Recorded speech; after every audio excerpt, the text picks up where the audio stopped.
The bell has called us to our worship service this morning.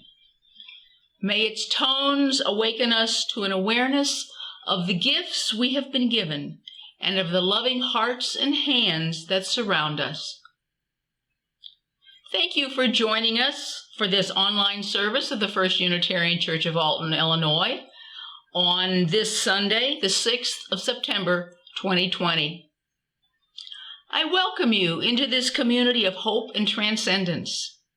Even if we are meeting virtually, in this community we can seek wisdom beyond our own experience. We can open our loving minds to the mystery of wonder and imagination. We can transcend the day-to-day of our lives to seek truths most meaningful and sustaining. In this community, we offer a loving message that provides wholeness in a broken world. And you are welcome in this community, no matter who you are, no matter where you come from, no matter what your background, no matter where you are in the world. We are glad you are joining us here today. I am Mary Johnson, and our speaker this morning is Jerry Johnson.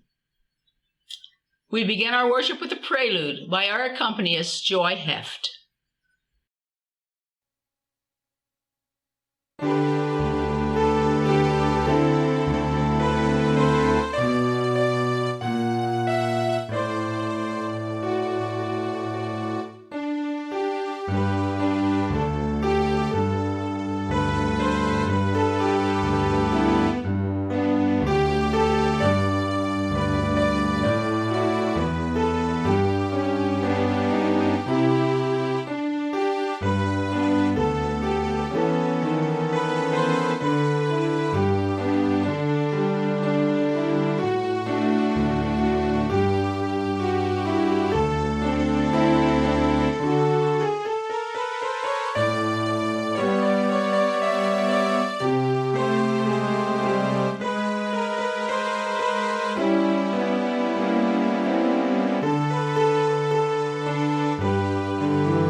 If you have a candle or a chalice, please light it now, as I light our candle here as we join in saying our unison words for chalice lighting, shown on your screen.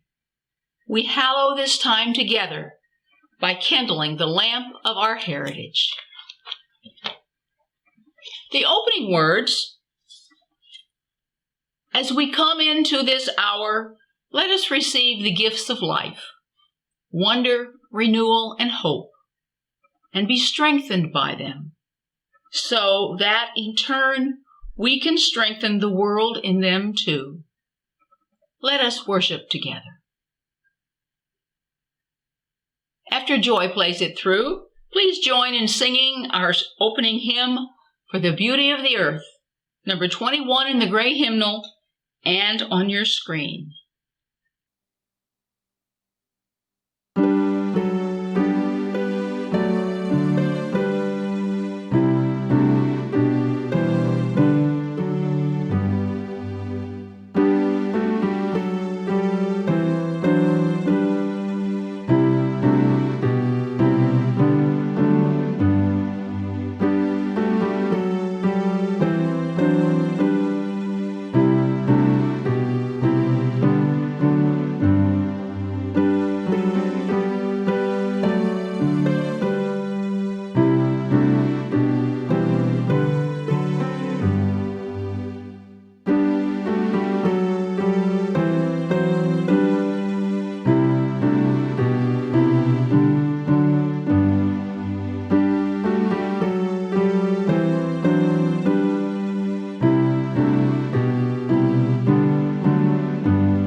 reading is by Anne Lamont from her book, Bird by Bird, Some Instructions for Writing and Life. She is addressing writers and potential writers. You are lucky to be one of those people who wishes to build sandcastles with words, who is willing to create a place where your imagination can wander. We build this place with sand of memories. These castles are our memories and inventiveness made tangible. So part of us believes that when this tide starts coming in, we won't really have lost anything, because actually only a symbol of it was here in the sand. Another part of us thinks that we'll figure out a way to divert the ocean. This is what separates artists from ordinary people. The belief deep in our hearts that if we build our castles well enough, somehow the ocean won't wash them away. I think this is a wonderful kind of person to be. And the second reading is a quote from Pearl S. Buck, American writer and novelist. The truly creative mind in any field is no more than this: a human creature born abnormally, inhumanly sensitive. To them, a touch is a blow, a sound is a noise, a misfortune is a tragedy, a joy is an ecstasy, a friend is a lover is a god, and failure is death. Add to this cruelly delicate organism the overpowering necessity to create, so that without the creating of music or poetry or books or buildings or something of meaning, their very breath is cut off from them. They must create, must pour out creation. By some strange, unknown, inward urgency, they are not really alive unless they are creating. After Joy plays it through, please join in singing our second hymn, It Sounds Across the Ages, hymn number 187 in the Gray Hymnal, and on your screen.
Since the theme for this month is imagination, I've been doing some reflection on the imagination I had as a boy at the age of 7 or 8 years.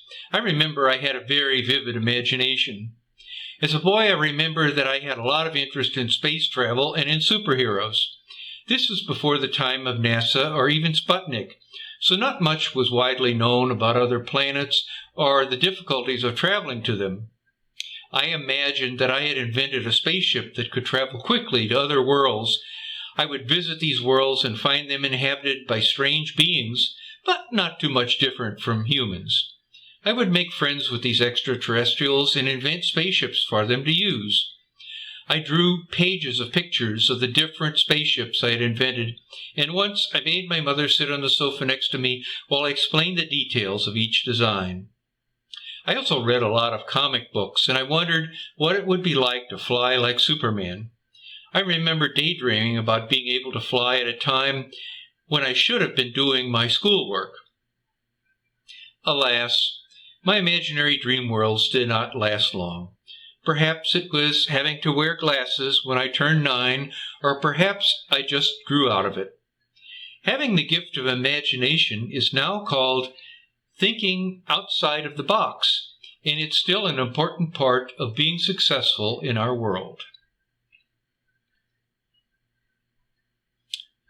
Our meditation. Spirit of love, Holy One, we have neglected our intentions.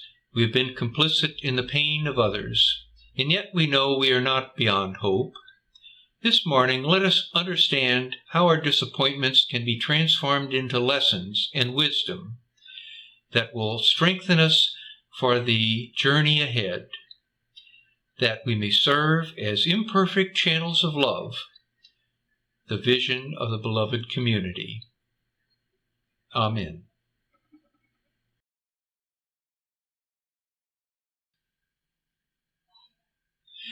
Our sermon is titled Creative Imagination, and it was written by Leah Ongiri, who preached at Fox Valley UU Fellowship, Appleton, Wisconsin.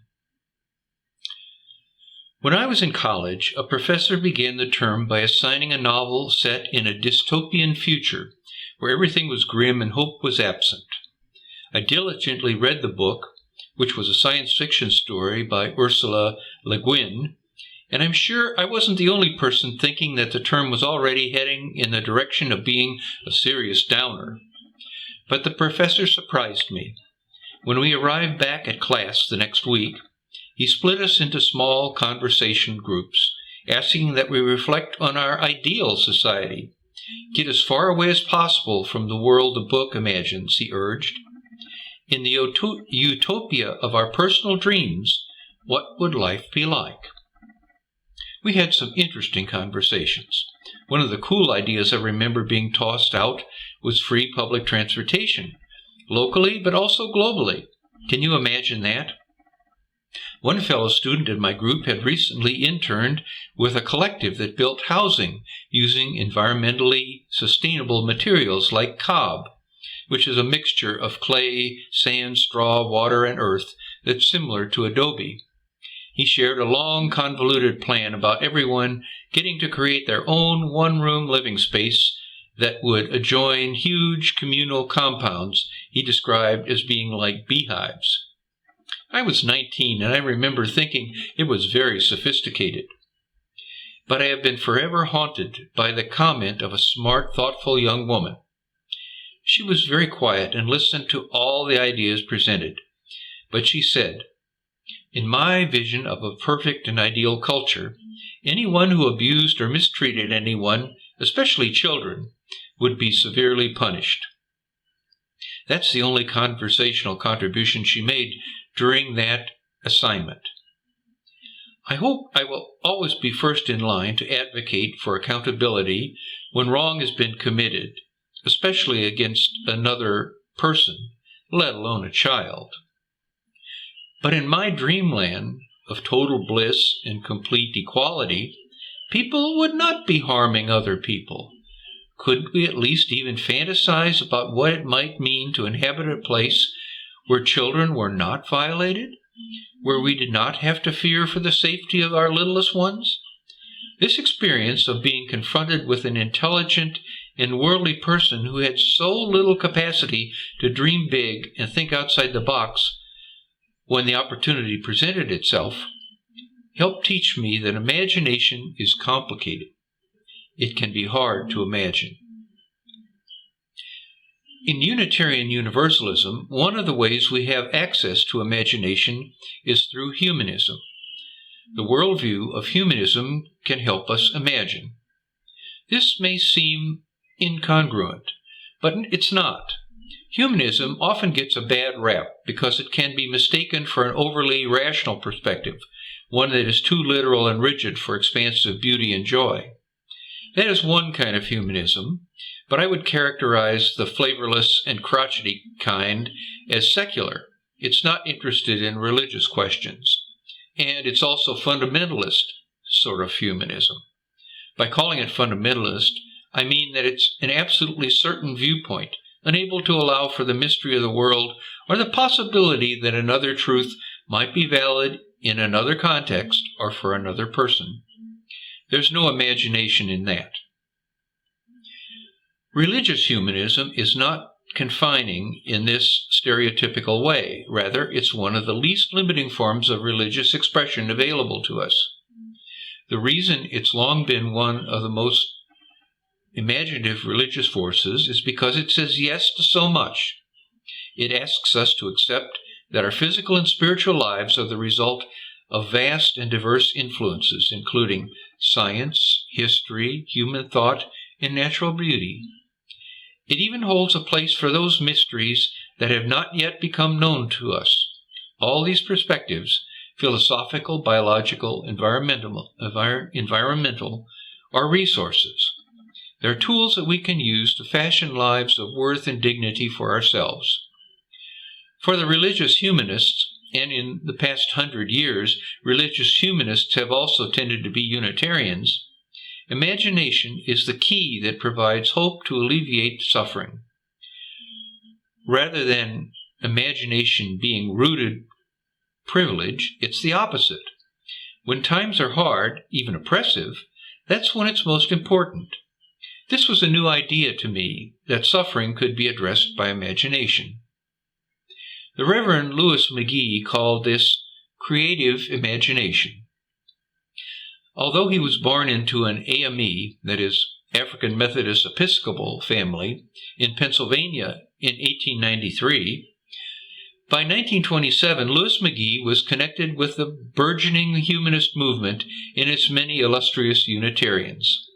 These include signers of the first Humanist Manifesto in 1933, which outlined humanist principles in a splashy 15-point platform, a note. One of those signers was the Reverend Dr. Curtis Reese, who was a minister at our church here in Alton from 1913 to 1915. Back to the sermon. Here are some highlights in brief of the Humanist Manifesto. Religion consists of those actions, purposes, and experiences which are humanly significant. The distinction between the sacred and secular can no longer be maintained. Believing that religion must work increasingly for joy in living, religious humanists aim to foster the creative in man. We might broaden the language today, but I think the fact that all the signers were straight white men somewhat limited their perspective. The goal of humanism, it continues, is a free and universal society in which people voluntarily and intellectually cooperate for the common good. And here's my favorite part. Humanists demand a shared life in a shared world. Louis McGee loved this. He wanted more, but when he eagerly approached a Unitarian minister of his acquaintance about entering the ministry, he was told candidly that he would have to supply his own church. Since it was, of course, out of the question for a black man to serve a white congregation, and there were only white Unitarian congregations in existence. He bided his time, not giving up on Unitarianism, but not able to move forward with it either. Finally, when he was in his mid-50s, he entered Meadville Lombard Theological School in Chicago to prepare for the Unitarian ministry. And then, in 1948, he did start his very own Unitarian congregation, a predominantly black but somewhat multiracial congregation called the Free Religious Fellowship, which was located on Chicago's South Side. Imagination is an idea that was central to McGee. This is how he summarized his theological beliefs. We believe in the creative imagination as a power in promoting the good life. For him and other black humanists of his time, creative imagination wasn't an abstract theoretical concept too vague to be pinned down, it was clearly, tangibly, and irrevocably located in human capacity. Imagination helps to resist suffering. So, according to McGee and his contemporaries, here's how the world works. We, flawed yet mighty humans, contain within our minds and bodies the capacity to solve human and social problems. Of all the issues and instances of suffering that abounded, these African American theologians were understandably motivated to address in particular white supremacy and racism. They didn't see the suffering that resulted from oppression as an opportunity for redemption. Since they didn't believe in a God who called the shots, and they reasoned that only a twisted, sadistic slave master type of God would force suffering on people for their own good, they blamed white racism and other forms of unfair pain and sorrow on plain old human folly. Instead of participating in what they termed a collective God delusion, humankind should quit shirking the task of righting the wrongs that caused evil behavior. Human effort and moral struggle are the only ways to alleviate oppressive conditions and rebuild a kinder and more collective existence. The task of social progress is ours and ours alone, since humans and not God possess agency to make change happen. This is not a fool's mission. With imagination, our world can actually get better and more livable. McGee and black humanists are clear that by dint of human effort and wisdom, our world can and will improve. We'll get there eventually if we are committed. This process itself is important. McGee wrote that inherent in existence is a continuing search for truth, and therefore he called life an adventurous quest. Our creative imagination is a necessary travel accessory as we embark on the adventure of life work that must always include addressing suffering. Henry David Thoreau, another Unitarian from a different time, geological region, and social location, put it this way: the world is but a canvas to our imagination. In a way, the dystopian novel I was assigned years ago tells the truth. The world can feel grim, and hope can seem absent because the reality is that many people are suffering, nearby and around the planet. It can be tempted to succumb to the idea that all we could ever hope for is to contain the damage by keeping life from degenerating even more. We might swiftly impose consequences for unacceptable behavior, but not restructure society so that our children are born into a society where they are safer. The shared life in a shared world demanded by religious humanism will not be easily realized. We are going to have to work for it, and we are. People all across the globe, including many of us here now, are working for it, but the task is immense. It's so huge that in the meantime, in order that we not forget what we're struggling for, we must imagine it. Louis McGee reminds us that creative imagination is a powerful aid in promoting the good life. Our brains and sweat and a whole lot else is required. But without imagination, how will we know where we're going? We offer the gentle reminder that this community of faith is supported only by your giving. We need each other, and in times of trial, we need each other even more. You can mail your gift to the church at Post Office Box 494, Alton, Illinois 62002, or you can give electronically by searching for First Unitarian Church of Alton on the Givelify app, or by using PayPal on our website. Give what you will, for you are a generous people. Please join with me in our offering prayer.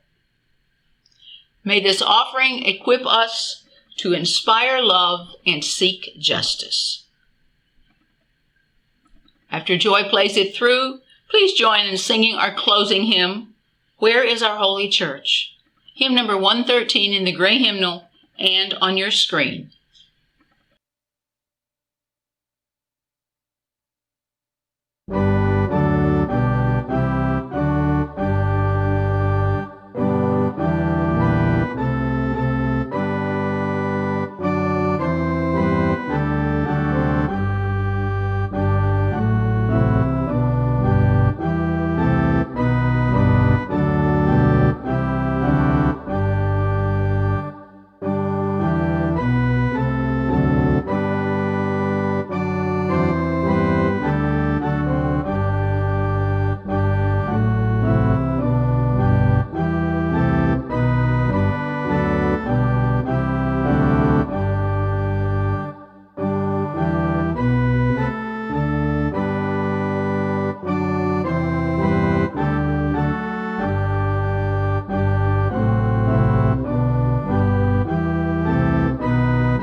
Our announcements from the Worship Associates. Next Sunday, September 13th, is our Ingathering Sunday. It will be a virtual gathering, so no matter where you are in the world, you can join us. Not only join, but participate. Take a picture of yourself or of you and your family lighting a chalice, a candle, a tea light, a battery-operated candle, or even just turning on a light. Send that picture to ingathering at firstuualton.org by next Friday. These photos will be shown in a collage at the beginning of our service. Then, if you can, take a 3-second video of you and your family saying the words love, light, and grace, and send that to ingathering at firstuualton.org. These words will bless us as we end our service. From Pat Moore. Anyone who is interested in helping me plan some Zoom social events for this coming year, please let me know. I would appreciate your knowledge of online trivia or other games, concerts, auctions, etc. Contact Pat Moore at patjimmoore@charter.net. Please join me in our unison words for extinguishing the chalice. The light of truth and meaning cannot be put out. We are keepers of this flame until we meet again. Our closing words. May love surround you and infuse all you do, today and always. Go in peace.